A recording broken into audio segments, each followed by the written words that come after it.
అవి నిలిచి రెక్కలను వాల్చున్నప్పుడు వాటి తలలకు పైగానున్న ఆకాశ మండలము వంటి దానిలో నుండి శబ్దం పుట్టెను. యెహెజ్కేలు గ్రంథము 1వ అధ్యాయము 25వ వచనము. పక్షులు రెక్కల్ని టపటపా కొట్టుకోవడం చూస్తుంటాము.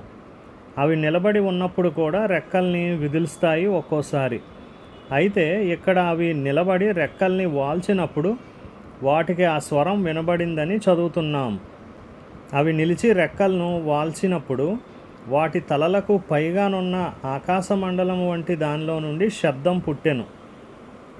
యెహెజ్కేలు గ్రంథము 1వ అధ్యాయం 25వ వచనం. రెక్కలు వాల్చడం ఏమిటి? కొందరు అడుగుతుంటారు, దేవుని స్వరం నీకెలా వినబడింది అని. ఇదిగో ఇదే ఆ రహస్యం.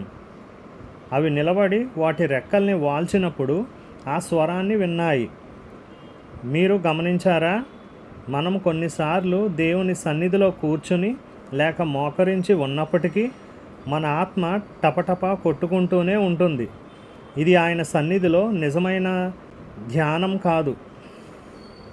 ఒక బంధువు చాలా కాలం క్రిందట తాను ప్రార్థించిన ఒక విషయాన్ని గురించి నాతో చెప్పింది. కానీ జవాబు వచ్చేదాకా నేను ఎదురు చూడలేదు అందామె. అంటే ఆయన స్వరము వినేంతలా నిశ్శబ్దం అయిపోలేదామె మనస్సు. ప్రార్థించి లేచిపోయి ఆ విషయాన్ని గురించిన స్వంత ఆలోచనలలో పడిపోయింది. ఫలితం శూన్యం. మళ్ళీ మొదటికొచ్చింది ఆమె పరిస్థితి.